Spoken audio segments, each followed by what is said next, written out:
Welcome to psychology ஸ்பிரின்ஸ். இப்போ நம்ம பார்த்துட்டு இருக்கிறது biopsychology video series. In the previous video, we have seen an introduction to biopsychology. We have also seen the research methods that characterize biopsychological research. In today's video, we are going to see the different divisions of biopsychology.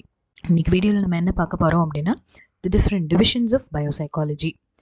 ஏன் இந்த topic ரொம்ப important அப்படின்னா there are different aspects of studying biopsychology. ஒவ்வொரு பயோசைக்காலஜிஸ்ட்டும் பயோசைக்காலஜியை ஒவ்வொரு ஆஸ்பெக்டில் பார்க்குறாங்க.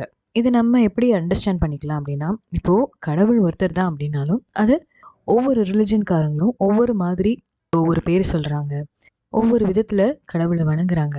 சில பேர் விரதம் இருக்கிறாங்க, சில பேர் பாட்டு பாடுறாங்க, சில பேர் கோயிலுக்கு போகிறாங்க. ஸோ இது மாதிரி எல்லா பயோசைக்காலஜிஸ்ட் படிக்கிறது அல்டிமேட்டாக ஹியூமன் பிஹேவியர். பட் அது அவங்க அதில் ஹியூமன் பிஹேவியரோட என்ன ஆஸ்பெக்டில் ஃபோக்கஸ் பண்ணுறாங்க அப்படிங்கிறதும் எப்படி அந்த ரிசர்ச்சஸை கண்டக்ட் பண்ணுறாங்க அப்படிங்கிறதுல தான் நமக்கு டிஃப்ரென்ஸ் வருது. ஸோ இதை பேஸ் பண்ணி பயோசைக்காலஜியை 6 டிவிஷன்ஸாக பிரிச்சிருக்காங்க. அதை பற்றி இந்த வீடியோவில் டீட்டெயில்டாக பார்க்கலாம். முதலாவதாக நம்ம பார்க்க போகிறது physiological psychology. Physiological psychology is that division of biopsychology that studies the neural mechanisms of behavior through the direct manipulation and recording of brain in controlled experiments. So, physiological psychology அப்படிங்கிறது பிரெயினோட நியூரல் மெக்கானிசம்ஸை ஸ்டடி பண்ணுற ஒரு area. And இதை எப்படி அவங்க பண்ணுறாங்க அப்படின்னா direct manipulation of the brain பண்ணுறாங்க. So இது எப்படி பண்ணலாம் அப்படின்னா either through slicing through the brain or through inserting some scope into the brain and recording brain activity and so on. So இந்த மாதிரி இன்வேசிவ் ப்ரொசீஜர்ஸ் இருக்கிறதுனால இது மோஸ்ட்லி அனிமல் சப்ஜெக்ட்ஸ் தான் இருக்காங்க. ஸோ இந்த இன்வேசிவ் ப்ரொசீஜர்ஸ் என்னவா இருக்கலாம்? சில சமயம் it could be surgical, meaning cutting through the brain parts, R it could be electrical methods which will involve stimulation of certain brain areas. So இந்த மாதிரி ரிசர்ச்சர்ஸாக இருக்கிறதுனால ஃபிசியலாஜிக்கல் சைக்காலஜி முக்கால்வாசி லெபார்ட்ரி அனிமல்ஸில் தான் அவங்களுடைய ஸ்டடியை கண்டக்ட் பண்ணுறாங்க. மேலும் ஃபிசியலாஜிக்கல் சைக்காலஜியோட ஃபோக்கஸ் என்னவா இருக்குது அப்படின்னா development of theories of neural control of பிஹேவியராக தான் இருக்குது. ஸோ மோஸ்ட் ஆஃப் ஃபிசியலாஜிக்கல் சைக்காலஜியோட research is more of pure research than applied research. Pure research, applied research அப்படின்னா என்ன அப்படிங்கிறது ரிசர்ச் அப்ரோச்சஸ் டு பயோசைக்காலஜி வீடியோவில் நம்ம ஏற்கனவே பேசியிருக்கோம். The next division of biopsychology is psychopharmacology. Psychopharmacology is similar to physiological psychology. So இப்போ நம்ம பார்க்க போகிற சைக்கோஃபார்மகாலஜியும் ஃபிசியலாஜிக்கல் சைக்காலஜியும் they are similar in many aspects. இப்போ எதில் டிஃபர் பண்ணுது அப்படின்னா இங்கே the focus is mainly on the manipulation of neural activity and the behaviour with drugs. So like the name says, psychopharmacology, studying about drug reactions on the human behavior. So எப்படி psychopharmacology start பண்ணாங்க அப்படின்னா they all began as physiological psychologists in some point of time started focusing their research on drugs. Psychopharmacology is more of an applied research area. ஏன் அப்படின்னா the purpose of psychopharmacological research என்னவா இருக்குது அப்படின்னா மெஜாரிட்டியாக to develop therapeutic drugs, அதாவது மருந்துகள் கண்டுபிடிக்கிறதுல focus தான் சைக்கோ ஃபார்மகாலஜிக்கு நிறையா இருக்குது, or to reduce the drug abuse. So இங்கேயும் நம்ம ஃபிசியலாஜிக்கல் சைக்காலஜியில் பார்த்த மாதிரி the subjects are mostly laboratory animals and if ethics permit sometimes humans மேலேயும் சைக்கோ ஃபார்மகாலஜிக்கல் ரிசர்ச்சஸ் கண்டக்ட் பண்ணுறாங்க. அடுத்ததான் நம்ம பார்க்க போகிற topic neuropsychology. Neuropsychology is a study of psychological effects of brain damage in human patients. So இங்கே ஃபோக்கஸே என்ன அப்படின்னா brain damage ஆன பேஷண்ட்ஸ் கிட்ட என்ன சைக்காலஜிக்கல் எஃபெக்ட்ஸ் இருக்குது அப்படிங்கிறத ஸ்டடி பண்ணுறது தான் நியூரோசைக்காலஜி. ஸோ இதுக்கு லெபார்ட்ரியில் நம்ம பிரெயின் டேமேஜை ஸ்டிமுலேட் பண்ணி படிக்க முடியாது அப்படிங்கிறதுனால quasi experimental studies, case studies தான் முக்கால்வாசி நியூரோசைக்காலஜியில் இருக்கும். ஸோ என்ன பண்ணுறாங்க அப்படின்னா பிரெயின் டேமேஜ் ஆன பேஷண்ட்ஸை இன் லெபார்ட்ரி கண்டிஷன்ஸ் அவங்கள அப்சர்வ் பண்ணி அவங்கக்கிட்ட சைக்கலாஜிக்கல் டெஸ்ட்ஸ் ரன் பண்ணி அவங்களுக்கு என்ன ஃபங்க்ஷனாலிட்டிலாம் இன்னும் இன்டாக்டாக இருக்குது, என்ன ஃபங்க்ஷனாலிட்டியில் ப்ராப்ளம்ஸ் வந்திருக்கு அப்படின்னு ஸ்டடி பண்ணி எந்த பிரெயின் ஏரியா அவங்களுக்கு அஃபெக்ட் ஆகுது அப்படிங்கிறதையும் கண்டுபிடிச்சி இது ரெண்டையும் கோரிலேட் பண்ண ட்ரை பண்ணுறாங்க. ஸோ டிசீசஸ் இல்லைன்னா ஆக்சிடென்ட்ஸ் இல்லைன்னா நியூரோ சர்ஜரி மூலமாக பிரெயின் டேமேஜ் ஆனவங்களை எக்ஸ்க்ளூசிவாக நியூரோசைக்காலஜியில் ஃபோக்கஸ் பண்ணுறாங்க. And the part of the brain that they specialize in or they focus more is the cerebral cortex. Neuropsychology can be easily said as the most applied of the biopsychological subdisciplines. ஏன் அப்படின்னா நியூரோசைக்காலஜியோட எய்மே finding solutions to problems or damages or how to repair அப்படிங்கிற மாதிரி தான் ஃபோக்கஸே இருக்கிறதுனால this is more of an applied subject. Neuropsychology நமக்கு கொடுத்துருக்கிற கிஃப்ட் தான் நியூரோசைக்காலஜிக்கல் அசஸ்மெண்ட்ஸ்.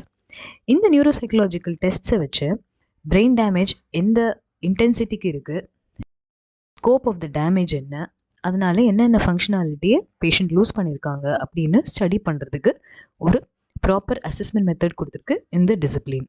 ஸோ இதை வச்சு psychiatrist and psychologist can develop effective treatment methodologies for their patients. And this can also serve as an important pointer to patient care and counseling. நாலாவதாக நம்ம பார்க்க போகிற discipline psychophysiology. யூஷுவலாக students confuse பண்ணிக்கிறது இந்த physiological சைக்காலஜியும் psycho ஃபிசியாலஜியும். இது வந்து ஒரு வார்த்தை விளையாட்டு மாதிரி தெரியலாம், ஆனால் in psychophysiology we are studying the relationship between physiological activity and the psychological processes in human subjects. So என்னென்ன ஃபிசியலாஜிக்கல் ஆக்டிவிட்டி நடக்கும்போது அது பின்னாடி என்னென்ன சைக்கலாஜிக்கல் ப்ராசஸ் நடந்துட்டுருக்கு அப்படிங்கிற ரிலேஷன்ஷிப்பை படிக்கிறது தான் சைக்கோ ஃபிசியாலஜி. ஸோ இதுலேயும் நம்ம மெஜாரிட்டி ஹியூமன் சப்ஜெக்ட்ஸை தான் ஸ்டடி பண்ணுறோம். ஹியூமன் சப்ஜெக்ட்ஸை ஸ்டடி பண்ணுறதுனால இன்வேசிவ் ப்ரொசீஜர்ஸ்க்கு போக முடியாது. தே அடாப்ட் ஒன்லி நான் இன்வேசிவ் ப்ரொசீஜர்ஸ். அண்ட் முக்கால்வாசி இது எப்படி இருக்கும் அப்படின்னா சைக்கோ ஃபிசியலாஜிக்கல் ரெக்கார்டிங் ப்ரொசீஜர்ஸாக இருக்கும். அதாவது ஃபிசியலாஜிக்கல் ஆக்டிவிட்டியை ரெக்கார்ட் பண்ணுறாங்க. என்ன மாதிரி ஃபிசியலாஜிக்கல் ஆக்டிவிட்டீஸ் அப்படின்னா நம்மளுடைய brain activity, muscle tension, eye movement and many other indicators of the autonomic nervous system like your heart rate, pupil dilation, electrical conductance of the skin and so on. So நம்ம இப்போ பயப்படுறோம் அப்படின்னா நம்ம பயப்படும் போது நம்மளுடைய ஹார்ட் ரேட் எப்படி இருக்குது, நம்மளுடைய ஸ்கின் கண்டக்டன்ஸ் எப்படி இருக்குது, நம்மளுடைய பியூப்பிள் எப்படி இருக்குது, டைலேட்டாக இருந்தா கன்ஸ்ட்ரிக்டாக இருந்தா, இந்த மாதிரி ஸ்டடீஸ்லாம் வந்து ஃபோக்கஸ் பண்ணுறது சைக்கோ ஃபிசியாலஜி. சைக்கோ ஃபிசியாலஜிக்கல் ரிசர்ச்சோட மெயின் ஃபோக்கஸ் என்ன அப்படின்னா to understand the physiology of the psychological processes. அதாவது நம்மக்கிட்ட பல உணர்ச்சிகள், பல தாட் ப்ராசஸ்லாம் நம்மளுடைய மனசுக்குள்ளே நடக்கும்போது என்ன வகையான physiological changes are happening in our body அப்படின்னு ஃபோக்கஸ் பண்ணுறது தான் வந்து சைக்கோ ஃபிசியாலஜி. இதாவது நம்ம பார்க்க போகிற branch of biopsychology is cognitive neuroscience. This can be said as the youngest division of biopsychology. Cognitive neuroscientists என்ன ஸ்டடி பண்ணுறாங்க அப்படின்னா they study simply the neural basis of cognition.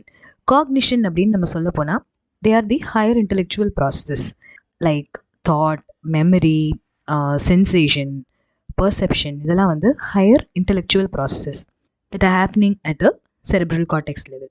So இந்த காக்னிட்டிவ் ப்ராசஸஸ் நடக்கும்போது R நடக்கிறதுக்கு என்ன neural basis இருக்குது, எதனால் என் பிரெயினோட எந்த பார்ட்டில் இருக்கிற என்ன ஆக்டிவிட்டினால நம்மளால் ஒரு மாதிரி யோசிக்கிறோம், சில நினைவுகள்லாம் நமக்கு இருக்குது, சில இது இல்லை, ஆர் எதை நம்ம பர்சீவ் பண்ணுறோம், எதை நம்ம விட்டுடுறோம் அப்படிங்கிறதெல்லாம் பற்றி படிக்கிறது காக்னிட்டிவ் நியூரோசைன்ஸ். இங்கேயும் ஹியூமன் சப்ஜெக்ட்ஸ் தான் மெஜாரிட்டி ஃபோக்கஸ் பண்ணுறாங்க.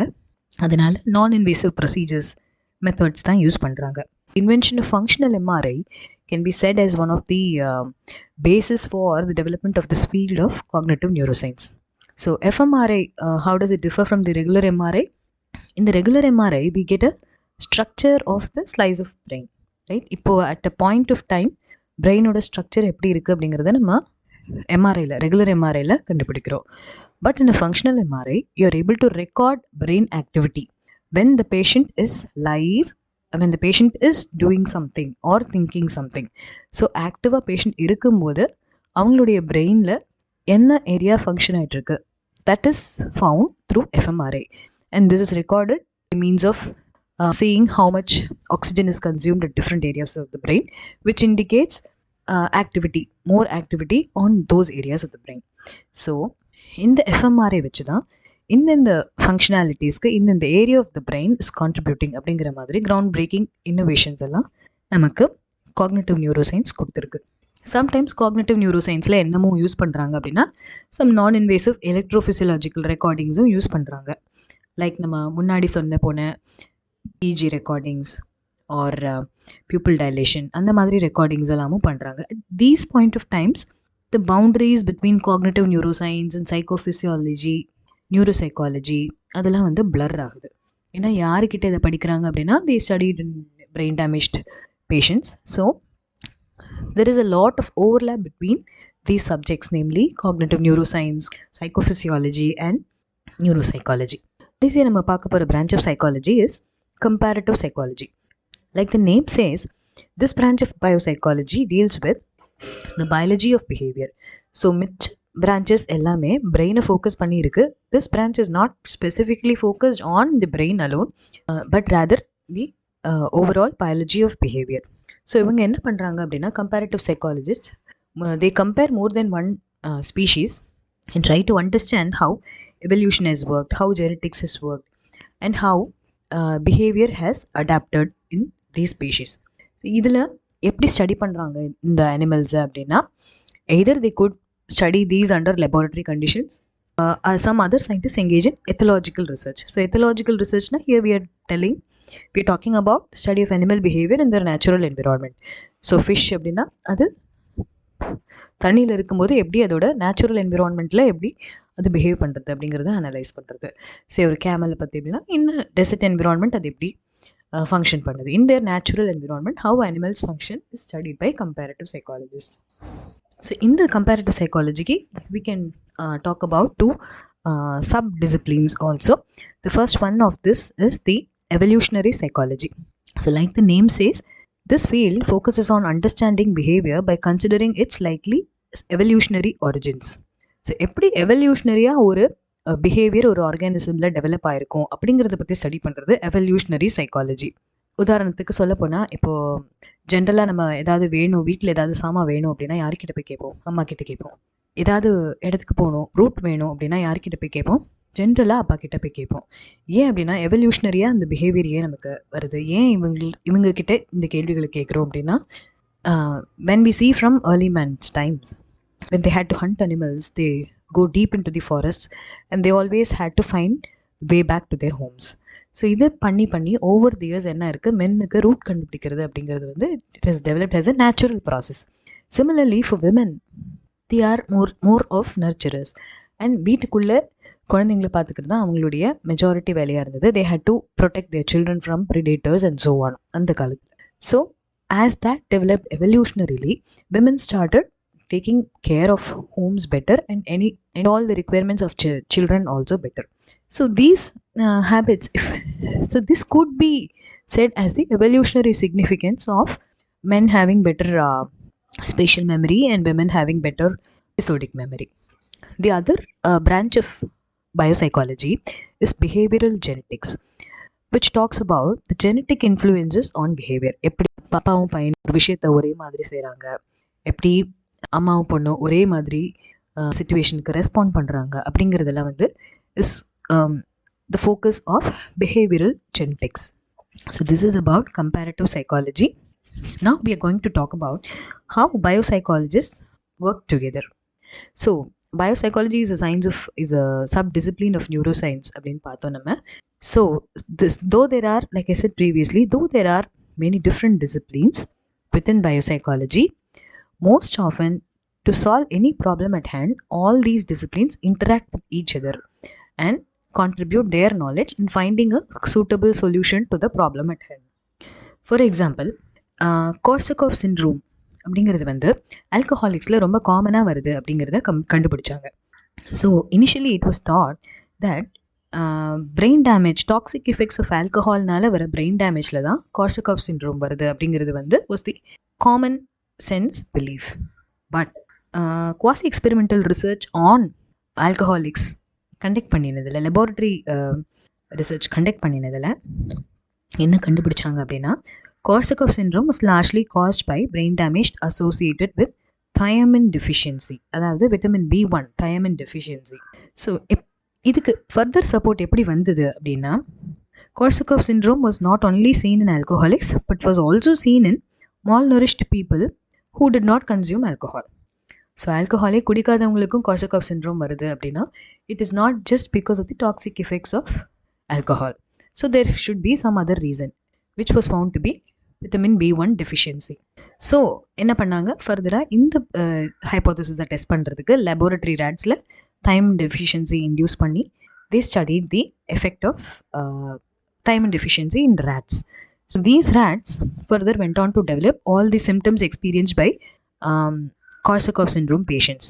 Adhe similar patterns of memory deficits, adhe patterns of brain damage like that in human alcoholics. So then the theory went on to become, because alcoholics drink a lot of alcohol and hence their food intake becomes poorer. Instead of food, they consume more and more alcohol, which again lacks vitamins. And because of this, alcohol interferes with the metabolism of what little thiamine they do consume. And அவங்க உடம்புல இருக்கிற கொஞ்ச நஞ்ச thiamine கூடயும் இந்த alcohol interfere பண்ணுறதுனால brain damage was more common in thiamine deficient individuals who were also alcoholics. So அதாவது alcohol was shown to accelerate the development of brain damage in thiamine deficient rats. So it may have a direct toxic effect on the brain as well. So இதுதான் வந்து laboratory rats வச்சு கண்டுபிடிச்ச finding, which could be extrapolated to human alcoholics also. So இதுலேருந்து நம்ம தெரிஞ்சுக்கிறது என்ன அப்படின்னா, எல்லா நாலேஜ் ஆஃப் பயோசைக்காலஜியுமே எப்படி வருது அப்படின்னா, it is through converging operations.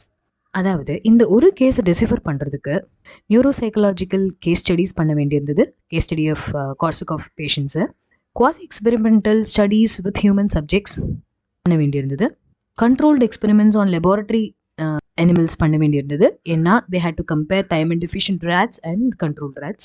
So இந்த மாதிரி 3 different types of research approaches and research மெத்தட்ஸை யூஸ் பண்ணி thiamine deficiency is causing Korsakoff syndrome அப்படின்னு ஒரு கிரவுண்ட் பிரேக்கிங் ஃபைண்டிங்கை கொண்டு வந்தாங்க. This proves us that the strength of biopsychology lies in the diversity of its methods and approaches. So more often it requires more than one division of biopsychology to actually arrive at a solution for any pressing problem. Hope you understood the different divisions of biopsychology and their applications and the kind of subjects they use and the main focus of these